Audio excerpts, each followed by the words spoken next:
This is a look at what Columbia Gas is installing right now. It is a new 6-inch gas line. This is also the same size line the company says was hit and led to that big explosion. See the yellow? Look for the yellow right over there. That is a new piece of pipe as well that is about to be put in the ground right in front of what was a Domino's pizza. Multiple witnesses told us the 16-year-old boy who was shot was holding the area right around his ribs, and they say he took off that coat you see right up there on the front stoop. Police confirmed he was with at least one other person, a teenage friend, right down the street, right over here where you see those trees. That's where the victims were standing, but it looks as if the shots were fired right around the corner where you see the cones in the street. Some windows on the bottom level of this apartment building have these bars on them, and they are bolted, screwed right into the wall. And firefighters now confirmed that was the situation they faced right down here. They say they had to pull off those bars in order to get into this burning room. I'll walk you through how this all happened. The traffic light back behind us marks where Cleveland Avenue is located. A pickup truck was going fast enough. It came all the way up this driveway, at least 30 yards, if not farther, and then slammed right into this wall by the bay doors here at the fire station. Part of this wall is crumbled into pieces this morning, but then after the crash, for some reason, police say the driver got out, came right over here to this side door and broke this window, trying to get into this place. We have been trying to think like a monkey, you know, trying to see the world from the animal's perspective, and, well, I sure don't see a monkey, and police can't seem to find one either. American politics can be an unpredictable ride. Going down. And this year's presidential race just may have hit a new bottom. Hillary Clinton is a bigot. Shame on you, Donald Trump. Poll after poll has shown many Americans don't love either major candidate, and count one dad among them. My name is Ben Hartnell. I'm running for U.S. President. Lower taxes, more beard. Is he seriously running for president? Yeah. He is? Oh. Absolutely. Legitimately running. Ben Hartnell spent the summer trying to get attention in Westerville. How we doing? It's his hometown. That's what I noticed first, the ZZ Top beard. That's a great outfit. This is the Macho Man, Randy Savage. He was my favorite wrestler growing up, so we found a way to turn that into Uncle Sam meets Macho Man. So Uncle Macho Man Sam, I suppose you could say. He says he's taking this seriously. It's been quite a ride, actually. Nothing about it surprised his wife, Molly. He takes a different approach to life. Oh, he's a teacher. He's dressed up history at Westerville North High School for years. Spartans! A costume every school day. Seriously, America? You're that upset over the cost of tea? And it's how his political revolution began. Back in 2012, Hartnell ran a mock presidential campaign as a way to sell t-shirts for charity. Hey, we're tricking the students into learning. And just give students a look at the process. How does a regular person ever run for the presidency of the United States? The answer soon led to dreams of going bust. Bigger beard, of course. They said, you know what, we actually learned quite a bit through that little gimmick campaign that you ran in 2012. You should really consider running again. After checking with the Secretary of State's office, he realized he didn't have enough time to get his name on the ballot. So instead, he qualified as an official write-in candidate in Ohio. And he's done it across the country in 23 states. It took about a month and a half for us to get official in Arizona. Family has helped draw up the campaign and even joined his ticket as part of their Hardy Party. Vice President's cousin Dave. Dave Marshall. Everyone's got a cousin Dave, right? We've already solved all the world's problems 10 times over. Vote for my dad. He's gonna pick good choices and he's not afraid of the dark. I think you know who you're voting for, right? You gotta vote for, okay, all right, I wanna make sure. And it's not just because of the phenomenal facial hair, it's all the things we stand for. On his campaign website, Hartnell has set up public polls to form his policies. But this gives us a springboard. And to dive into classroom debates. All right, all right. Winning really may not be. Will you really vote for him? Probably not. Realistic. Don't tell him.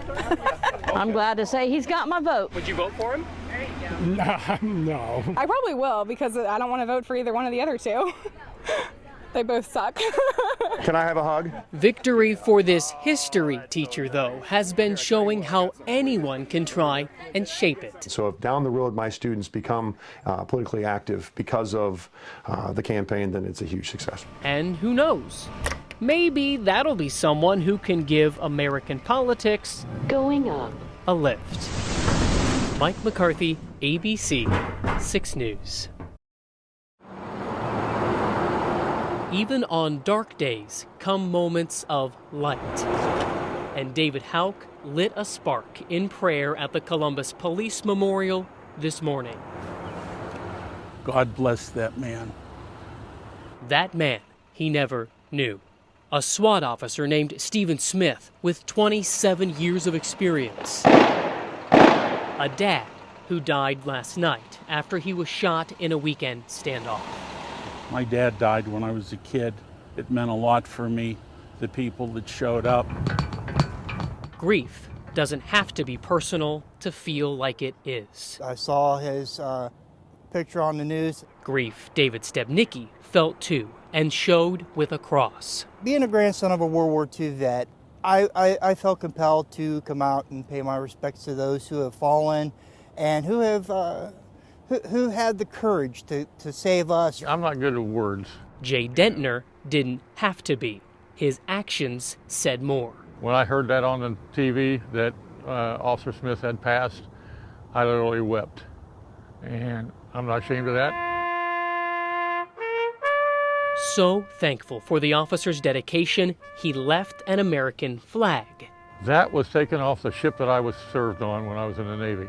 More than 40 years ago. Wahkiakum County. It's named after a county in the state of Washington. And I know the police department will give him one, but for the memorial, I want him to have one here.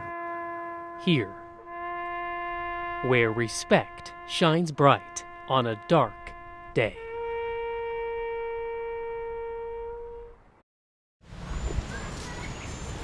Baseball around here is kind of a thing.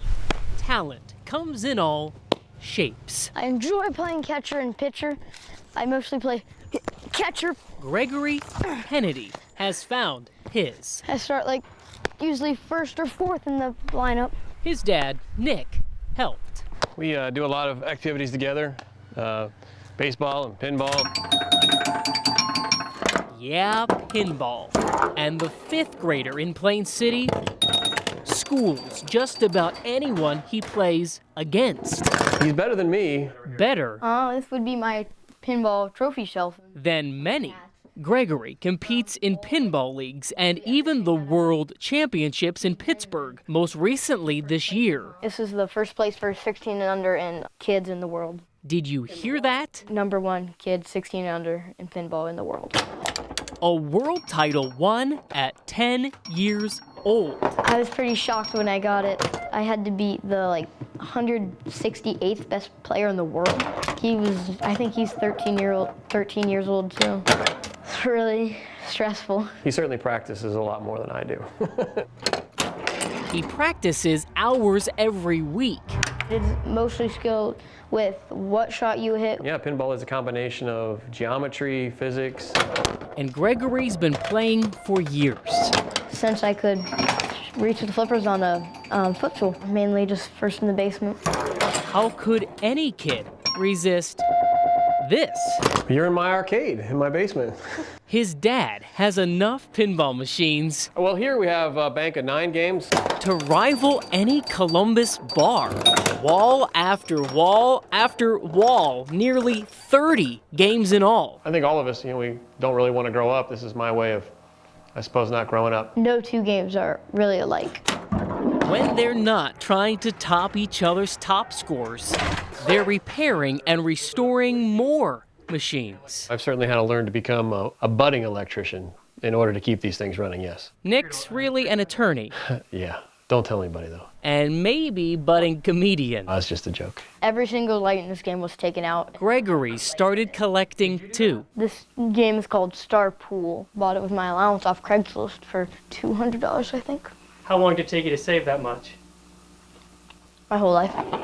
More than anything, pinball has won them time together. Unfortunately, he has to grow up, and there'll be a day where I come down to the basement and it'll be just me and the pinball machines. I'll miss that. Yeah, it's definitely brought us closer. Yeah. Yeah, pinball. And that, Gregory says, is better than any world title. Not that he's ready to retire his talents. There's no stopping now. Not now, when, like father, like son, life's a ball. Mike McCarthy, Good Day, Columbus.